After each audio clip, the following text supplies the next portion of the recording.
Welcome back to the Infinity Podcast. Today I'm joined by Justin Bean, a sustainability strategist, author, investor, and global voice at the intersection of climate tech, smart cities, and venture innovation. Justin, he brings a rare combination of startup agility and corporate innovation expertise, having worked across various locations like Silicon Valley, Japan, and South Africa, and with everyone from Fortune 500 companies to public sector leaders and early stage founders. Justin, thank you so much for coming on the podcast. It's a pleasure. So great to be here, Zeus. Thanks for having me. Awesome, Justin. So for the individuals listening to us who may not know how you got started in this climate tech world, sustainability and whatnot, tell us a little bit about your early stage journey and how you got to where you are now. So I grew up in the Pacific Northwest. We were always out hiking or out in nature, had a lot of pets and animals around, but also lived in a city, right? And so there was, this initial sort of combination of the human world and nature.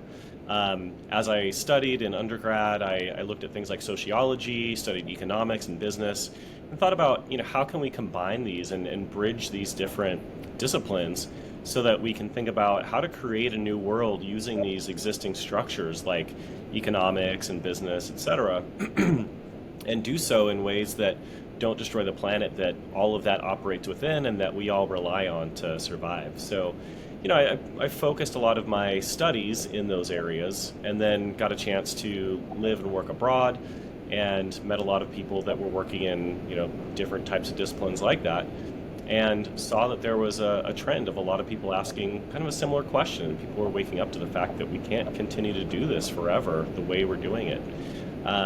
But that doesn't mean there's no hope. It means that we need to find out ways of doing things differently. And there's a lot of countries and cultures and societies and businesses that are doing things in a way that are more sustainable and more socially equitable. And we can do a lot more than I believe we think we can. Our boundaries are a lot broader.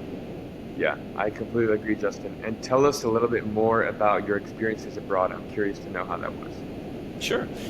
It's great. Yeah, I got a chance to live and work in Japan just after undergrad, and that was a really good time. I started teaching English, and it was almost like an extended college degree because my students were they were politicians, they were business people, they were students. I also had people like a fetal surgeon and then students working in cloning. And so all of these people wanted to learn how to talk about these things in English. So I got to talk with and learn from these incredibly brilliant people who were working across many, many different industries and have some in-depth conversations with them. And that was really great. In addition, I got to meet a lot of people who enjoy traveling. And so when you do that, you get to travel a lot more and make new friends all over the world and see how different people operate in different countries and different cultures. And that was, at a time when China and Southeast Asia were just booming and rising. And so to see the transition of those economies into the modern world and, the way they are now is amazing. And so, I got to see a lot of that. Living in South Africa was amazing. Another place that has a great combination of nature and humanity and people trying to find the right way to live in harmony.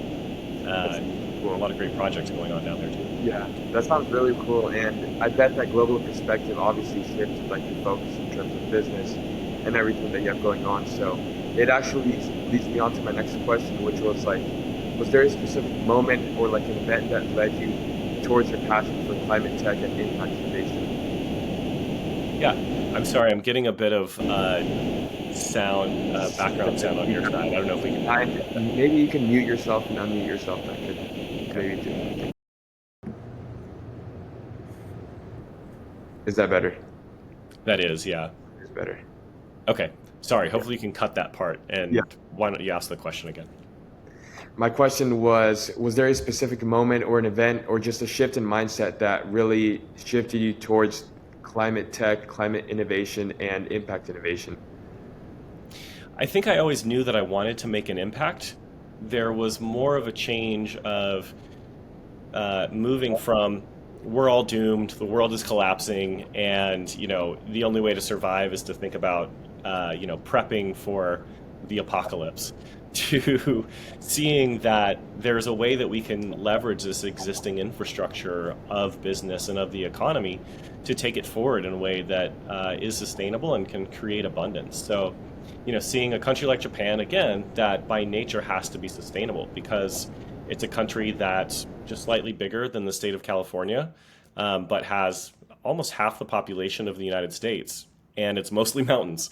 So people have been crammed into these small, dense areas for centuries, and they've had to find ways of using and reusing the resources that they have in a way that helps them to survive sustainably over decades and centuries and eons. So I think it's a great model, and it showed me what can be possible with there are things like bullet trains taking you across the country every 15 minutes, get picked up, and lots of energy and many ways.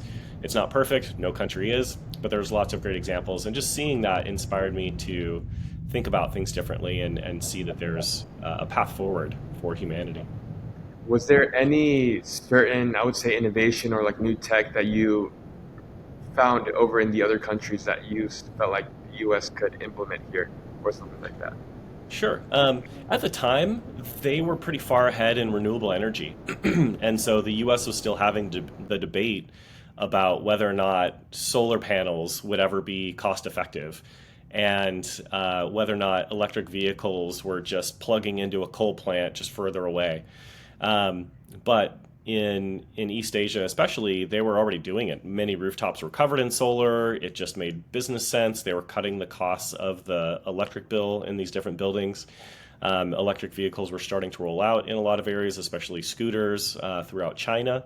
And you could see how these low-cost tools and products could actually be really sustainable. It wasn't that these scooters cost people $100,000 because no one could afford that. But walking through Chengdu or Shenzhen, China, and seeing thousands of people riding around on electric motorcycles that were affordable for the local population showed that it totally can be done, and we can have transportation and energy in ways that are sustainable. China has a long way to go to get off of coal still, as does the U.S. But there are great little green shoots and examples of how this is possible. Yeah, definitely. I do completely agree with that statement, Justin. And now shifting our focus back to 2025 and the actuality, what excites you most about the current state of climate tech in 2025 and in the future? Yeah, I think in the future, it's just inevitable because climate tech by nature takes free energy, which is from the sun, from the wind, from waves, whatever it is, existing energy that you don't have to drill out of the ground, you don't have to refine or do anything else with. You just put something out into this energy, you take it for free, and then you produce something. And then with manufacturing, you're using that free energy, you're using automation, you're using AI that can do things faster, cheaper, and better than humans in some cases. And that curve is just accelerating how much that can create. So I think between technology and just the approach of using that type of energy, it's inevitable that if society continues and we continue to evolve this technology, that's what will overtake the economy. And the entire economy will be rebuilt to be sustainable. So that's energy, that's manufacturing, that's transportation, that's food, that's circular economy, what we do with things after we're done with them, and remaking those. So all of those steps are more cost effective if you do them sustainably. You're reducing waste, you're reducing costs. It just makes very practical business sense. And so in that, it's a mathematical certainty that those businesses are the ones that will win out. Now, in the near term, we've got policies, we've got entrenched companies and interests and industries that have been doing things a certain way for a long time, and mindsets. We've gotten used to doing things a certain way. But over time, things will change. And I think the question is just how quickly is that change going to come, and how quickly can we adapt? And so, that really excites me, just seeing how much of our economy can be shifted and all of the innovation that's happening in so many places. So it used to be we talk about sustainability, we're just talking about solar panels, we're just talking about windmills. But now we're talking about concrete that actually takes carbon from the air to become concrete in the chemical process. We're talking about transportation. There's many EVs on the road today. We're talking about how we take what are today waste streams and then turn them into new products in a way that's cheaper, better, faster. That's amazing. So it's all across the board, to be honest. I was going to pick up on that. This entire new sector and like this whole thing that's going on, it's totally amazing. I'm super excited for the future and everything that you mentioned. But I did want to tackle on a point that you mentioned, which was mindset, you know. Tell us a little bit more about that, because I know specifically in the real estate development space, in terms of sustainable developments, people still think that these projects cost more, and like smart cities, like they're harder to build, harder to pencil out and whatnot. Tell us a little bit more about how people are able to shift their mindsets to start thinking about innovation, climate tech, and how it really is going to be the future of the built world. Yeah, I mean, one way is thinking about things holistically. So it is true that sometimes you need to do an upgrade. It is true that sometimes new technologies are more expensive in the short term. So that can be true. If you're just looking at it with your blinders on and you're looking at it from a specific project, it can be a little more expensive. But if you own the operations of that building and you're paying for the energy, for the resources, and any of that, it's going to be more cost effective in the longer term. So if we can zoom out and think more holistically, and we can not just look at things on a one-to-one basis of the thing we're purchasing at the moment, but how these things impact our bottom line and our financial models over the future, and how we might think about things like as a service or sharing economy. How can different companies share the benefits of these projects, and even aggregate them out to smart cities, as you mentioned? Then those benefits can be shared across multiple actors and over a longer period of time. And so, that mindset helps, and thinking about it as a competitive advantage, not just, hey, this is a responsibility that we all need to do, or let's target this one segment of Gen Z or millennials that really like sustainability, so let's put green paint on something. But really, it's a strategic advantage in the future, right? The most established model that we've seen that was very controversial and took decades for people to get on board with is like solar, for example. Sure, it does cost money to put solar panels on your house, but especially with energy rates increasing up to 20% per year, it already makes sense to get solar and either eliminate or drop your energy bill during the year. But that energy is going to increasingly cost you more over time, and so you're just getting free energy from the sun. So free energy sounds great, and that's going to be true in different areas. So changing that mindset from just something that we should do to finding a strategic advantage and how this can actually help you succeed better in the market is a great mindset shift. And then thinking about things holistically. How can you think about overall operations, think in terms of systems and collaborators and ecosystems, about how this can pencil out for you? I do agree. I've heard systems thinking countless times to all these different events that I go to relating to climate tech. So that's amazing that you mentioned that. And Justin, I want to ask you, how do you see the role of artificial intelligence, going into this entire sustainability, climate tech innovation that's going to be coming on? Because there's countless new technologies coming out each and every day. How is one able to keep up, and how do you see this, this merging into the sector? Yeah, I mean, artificial intelligence is obviously really exciting. There is an aspect that we have to mention about the data centers that need to be in place to feed artificial intelligence, and that uses a lot of energy. Luckily, a lot of the data centers being built are thinking about this in terms of using renewables, using nuclear, and not just plugging into an aging coal plant, which today is more expensive than new renewables. So that's great. The other part of it is that because we have AI, it actually can help us to understand how quickly things are changing and what is changing. So no longer do we have to rely on ourselves or just like Google searches, day after day to try to find one thing or another. We can say, "Hi AI, can you, go scour the entire extent of human knowledge, and then come back to me with a short executive report about what's changed, or I want to achieve something. How do I do that?" And it can synthesize all these things and help give you really tactical step-by-step guidance about how to achieve what you want to achieve. So that thing that we need to stay up with is actually a great tool to help us stay up to date on what's going on in artificial intelligence. And I think it'll do even more, right? I I saw a quote that, boomers were using artificial intelligence like Google, right? Millennials were kind of using ChatGPT as a personal life coach, and then Gen Z was using it as an operating system.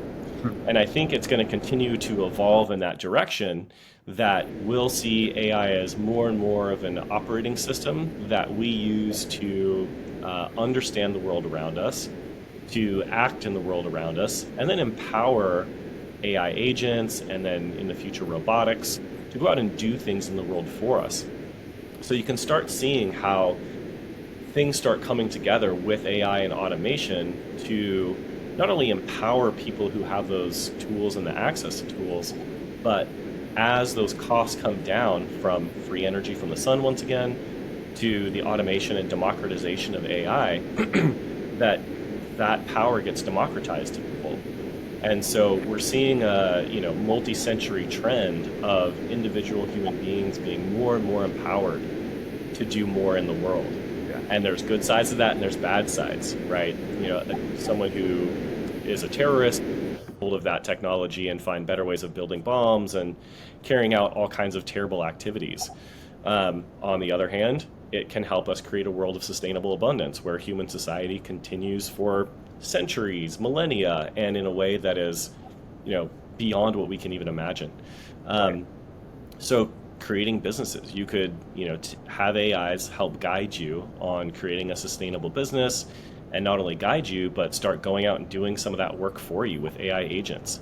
And it's getting easier and easier to make those agents, string them together so they can collaborate. And before we know it, what's our job? All right. And what is the human experience if not, toiling away and working day to day, which was probably a conversation that was had in the late 1800s, early 1900s, when we were automating away agriculture or factories. And so, there's conflict, and there was conflict at those times of transition, but that transition took decades. This one is maybe going to take a decade.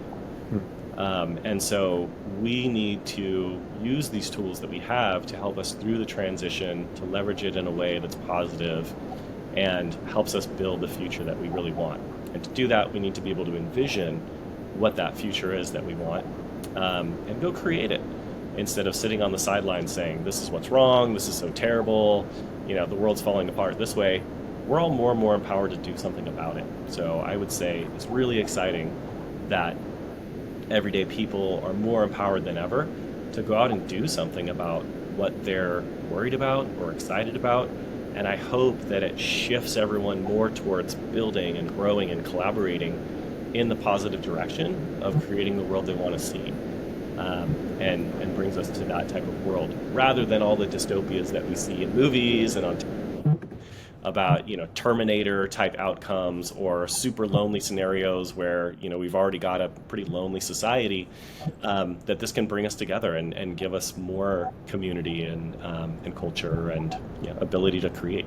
Yeah, that's a great point, Justin. It's very interesting you mentioned that, because just earlier today I was on a call with someone who's making LLMs that are quote unquote for responsible AI, right? And it's AI that's actually going to be beneficial for humanity and for real estate and for all these different industries. So it's impactful AI, which is really cool.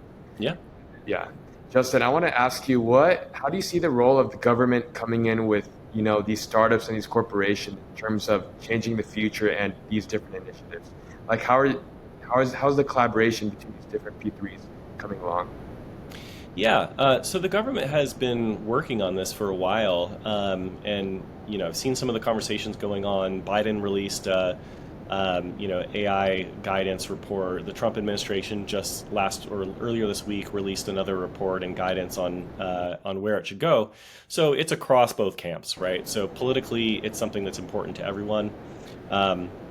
And I think in general, it's shaping up in a positive direction. There are things that are concerning about taking out things like climate change or diversity, equity, inclusion, which personally is, a concern to me that that's being specifically called out. But overall, I think there's a positive move towards making sure that we in the U.S. lead in artificial intelligence. I think this country has a really positive impact on the world. We're not perfect, like any country. With great power comes great responsibility. But we're pushing in a good direction of we need to build more artificial intelligence, focus it on solving real human challenges in medicine and science and business and economics, make our manufacturing more efficient and more sustainable and more productive and lower cost through automation, to grow our energy capacity. So the grid that we all rely on is heavily strained and not able to keep up with the growth of consumption of energy. So all these data centers, all the EVs, everything else has more and more demand for energy, while the interconnection queue of new energy generation, which is mostly renewables, takes over a year to just get approved. And so it's a long process of modeling out all those different scenarios to approve an interconnection request, is what it's called. And so it pushes to help us use AI once again to help improve that process. So we can start adding more renewables to the grid so that we can meet the demands that are upon us and just manage that grid in a better way that's more stable, safer, and meets our needs more resiliently. Yeah. So I think it's moving in a positive direction. That makes sense, Justin. And I know that you have experience working across different VCs and starting companies and like different founders and whatnot. What makes like impact focused ventures fundable today? Because I know like right now especially there's a lot of investors and VCs that are wary of putting their money because of the way the economy is. And I'm just curious on how you see this right now. Yeah, there's a lot of dry powder, as they call it, sitting around. A lot of money sitting in VC coffers that they're sort of afraid to put in the market right now. But if you talk to AI companies, there's a lot of money going out, obviously. And so investors want to be in something meaningful, and they want their money and their resources to go towards building something good. Everybody wants a good outcome also. And so, if you can combine things like artificial intelligence and climate tech, you've got a great story to tell. And investors want to listen. They want to give you the money as long as you're legitimate and you are a person who they believe can build a good business. And often that credibility comes from just getting started building. Like you don't need anyone's permission to start building and start making an impact. So don't believe all the headlines, I think, is another caution. You can see that climate tech investing decreased a little bit in 2024. So I think it went down. What was it? Just look it up real quick. It decreased by 14% from 2023. But the overall VC market declined 18%. And so when we're talking about these different areas, it's important to realize that climate tech is actually outperforming the rest of the market. Whereas some headlines will have you believe that the climate tech boom is over, no one's investing in it anymore, and it's all dropping. But in reality, the VC market was hit sort of hard recently, and it's recovering. There's obviously a lot of money for innovation, and people want to be in it, and the outsized returns will always get people excited. And I think we're starting to see the IPO windows open up. We're starting to see, so investors are starting to get more excited again about getting involved in these investments. Yeah.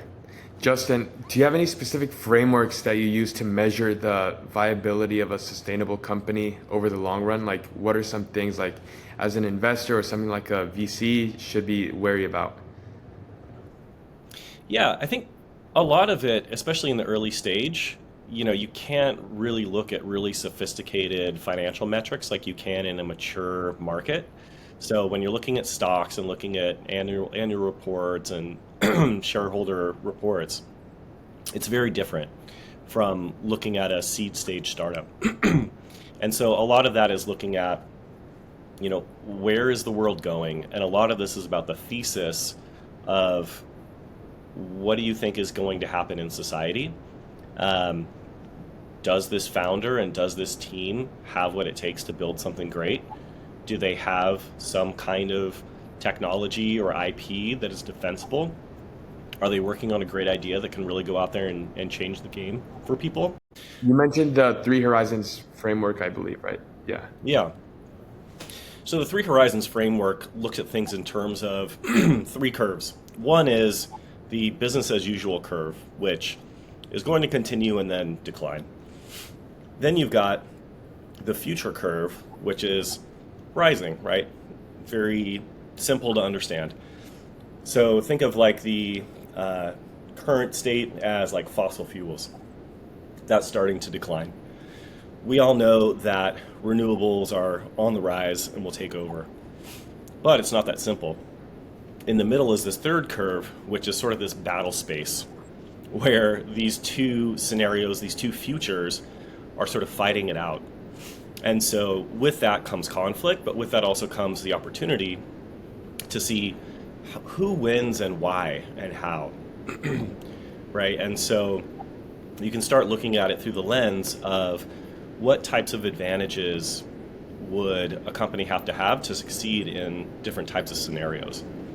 So if you're doing some of that scenario planning within the context of those three horizons, you can start seeing, who's actually going to be able to take that space. So that's one that's fun and interesting. Other ones are things like design thinking and human-centered design, and just making sure that people who have built these startups are doing it with the user in mind and not just building a technology for its own sake. But they've actually gone out and talked to their users. They've validated that there's a real problem. They've validated that people actually want the solution. They validated their solution is the right one, and that people are willing to pay in some way for that solution. So it's really about going out and validating the pain, validating the problem, and then validating the solution, and then having a team that can really take it out to market and be successful. That's awesome, Justin. Makes complete sense. And Justin, a lot of the work that I do is around emerging markets, specifically in Latin America, right? So my next question that I'm going to ask you is, how do you view like these emerging markets, whether it be like in South Africa, Latin America, that are just now tapping into global climate innovation? How do you see that? And then where do you see them like playing in the future, 5 to 10 years from now? Yeah, I mean, I think it's a really big opportunity. So Latin America has a really large opportunity to leapfrog in this space. And so we saw this in Africa in several cases, but one of them being with mobile. And so if you look at North America, we went through this long trend of building out landlines and building out, the old phones that people used to have in their homes that were wired to the wall. And then eventually people started getting pagers and cell phones and things like that and went wireless. But in Africa, they just went straight to wireless because they had the opportunity to do it. And so I think in some of these markets, it's a similar thing where they can transition to more sustainable production and actually save themselves money over the longer term and have themselves a competitive advantage for manufacturing and for operating their society. And so, obviously Latin America is a large, diverse region of many countries and cultures and languages, but they share a somewhat common identity. And the combination of that diversity with a similar sort of shared identity, I think, can be an advantage, so that those different countries can play to their strengths, but play within the context of a broader family that can collaborate with a broader global market. And so we're actually seeing a lot of like really exciting projects and teams coming out of Latin America. Brazil's working on some really cool smart city projects and transportation projects. Similar with Mexico. Mexico's doing a ton of manufacturing and probably a lot more, especially with a lot of reshoring. So there's a lot of great stuff going on, and just a lot of smart people, good universities, and tie into the global economy. I do agree, Justin. I'm doing a lot of work that is based in Argentina, and there's so much innovation in terms of the PropTech space over there. So I'm just excited to see where it all goes, and that's awesome. Justin, yeah, I'd love to hear some of the opportunities that you're seeing down there. Maybe not today, but at some point. We'll be in touch for sure about that. That'll be exciting, Okay. Justin. But my next question was going to be, has there been a favorite project or like a favorite business or just like a favorite anything that you've worked on recently within the climate innovation, sustainability, smart city space? Yeah, I think it's all really exciting, especially as AI comes into it. So maybe like a couple of examples, uh, some more on like the human side of it. So, one is you've seen some of these apps that will help with sign language for deaf people, right? And so often a person is signing. I'm not going to even try. I don't speak sign language at all. But I met a team actually in Latin America that's building one for Latin America, and not just for everyday users, but also for industrial customers. So those factories want to be able to hire people that have disabilities.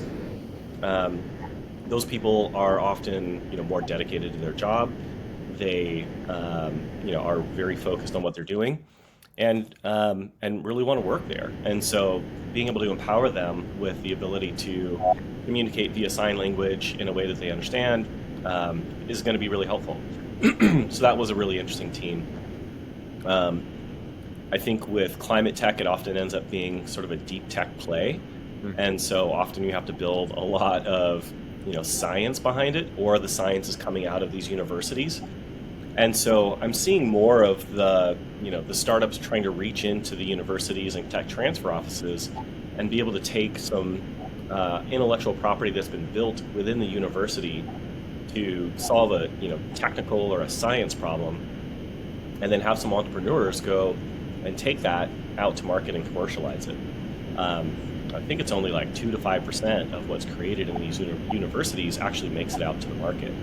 And so I think that's a rich ground for prospecting for ideas and defensible IP that can then be taken out to solve real problems and build real businesses. Well, I did not know that 2 to 5%. That's a really low margin number. Yeah. Wow, that's incredible. Um, Justin, over the course of your career, obviously you've been international, you've worked on different businesses with startups, worked with VCs. How do you see, for anyone who's new and like trying to get into this industry, what would be the best piece of advice that you could give them as a seasoned veteran? I'd say just learn as much as you can and go talk to people as much as you can. So build relationships and just go out and try to get started on doing some of these things. Um, there's nothing quite like just giving it a shot and learning as you go. You can learn from books, you can learn from sitting back and trying to observe, and that's great. I mean, if it's something really high risk, um, and it's going to have like a really negative consequence, then don't do that. But if you can go out and work with an early stage team that's building something, and you can sort of get your understanding of how business works and that market works, and develop some expertise in some specific areas that you're really excited about and you're passionate about, then I think that's a great way to go. Education is obviously still really important, but if you can focus your education on building and on creating and learning how to work within teams, then I think you'll be pretty far ahead when you get out.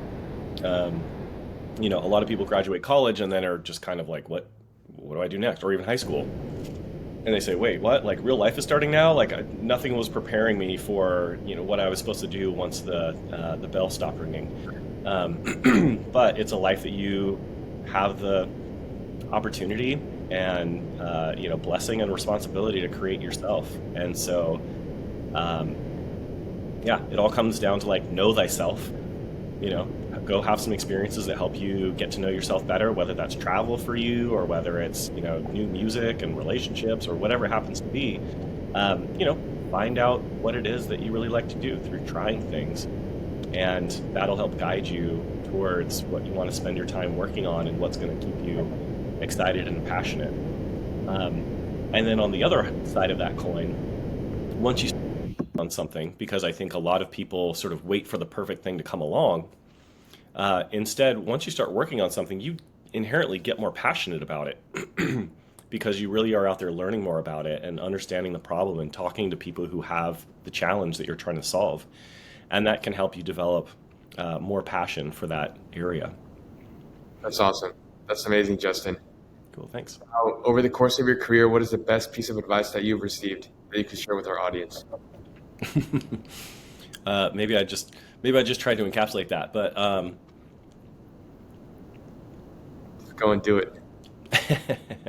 yeah, no, I think part of it is just around being able to have your own take on how the world works, and that doesn't mean that you don't listen to other people, but learning how to figure out when to listen to other people and when to listen to yourself.